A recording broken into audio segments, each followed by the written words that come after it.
In which group you're representing? I'm Ron Calzone. I'm the chairman of Missouri Citizens for Property Rights. So you are trying to get a ballot initiative on the 2008 election ballot. Explain what it is and why it's needed. Okay, well, we're trying to stop the practice of using eminent domain for private development. We think that eminent domain should be used only for truly publicly owned and publicly used projects, things like roads, sewers, bridges, schools, things like that. And the reason that we need an amendment to the Missouri Constitution is we see across the state, all the way from St. Louis to Kansas City and Rolla, Missouri, Ozark, Missouri, we see places where people's property, their businesses, their homes, and sometimes their farms are being taken by eminent domain for private development. It's typically a strip mall or a big box store. And presently, Missouri's Constitution does not prevent that from happening. There was a Supreme Court case that came out this week. Explain the background of it and why your organization thought it was a wrong decision.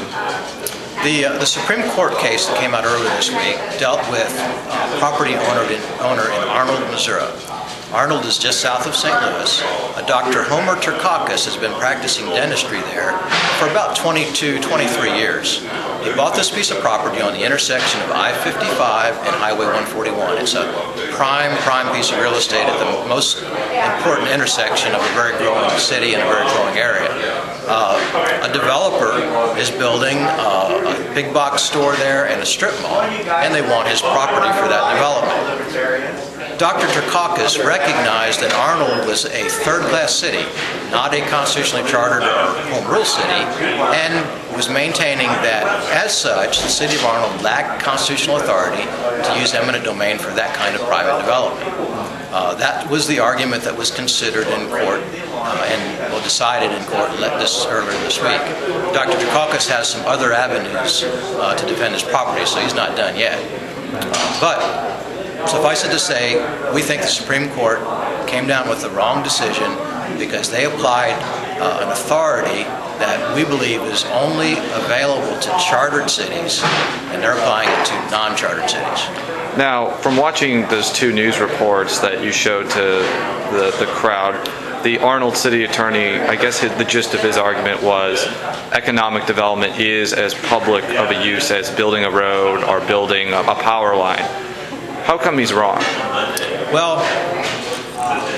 that might be an argument that you would see him proffer in a private setting or even on a news report, but he wouldn't dare do that in court because in Missouri, since 1875, we've had a provision in the Constitution that says you can't take private property for private use with or without compensation, and that precludes using eminent domain just to increase the tax base or to proffer economic development. So in Missouri, since 1945, we've had an exception to that prohibition, and that exception says that you can use eminent domain for private development if your excuse is calling an area blighted or substandard or insanitary. And so what they do is they look at an area, and with a very loose definition of substandard and blight, they call a whole area, the good properties along with the bad properties, blighted. And then they take the good properties and bad properties along with one another for this private development. So here's a constitutional clause that trumps the protection that we have against private takings. There was a bill that was passed a couple years ago, House Bill 1944. Saw on a slide that you didn't think that bill did enough, especially dealing with eminent domain for private economic development. Why do you believe that bill didn't go far enough? Well, you know, it's obvious that the bill didn't go far enough because we have people like Dr. Turkakis who are losing their properties to private development.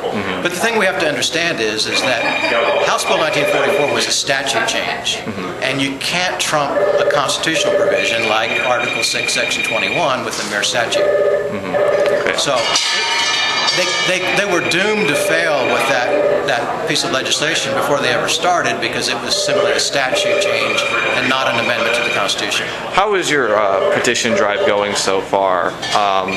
What are you doing to try to get it on the ballot? What efforts are you trying to to take to make sure the issue does become before the voters either in August or November? Well, it's going very well. We've raised hundreds of thousands of dollars. We've got scores of volunteers, and we've hired a petition management company. So we've got both volunteers and we've got professionals that are out on the street each day collecting signatures. We have about 6 more weeks to collect the signatures we need. We've got to turn them in by May 4th. For you personally, why has this issue become something that you've been fighting for? Well, I live in rural Marys County, and I live in a place where nobody will ever use eminent domain against me personally. So I don't have a dog in the eminent domain fight, but I do have a dog in the good constitutional governance fight. And I think that what we're doing with eminent domain for private gain in Missouri is an affront to the very principles of constitutional governance. If they can take your home or your farm or your business for private development, what's next?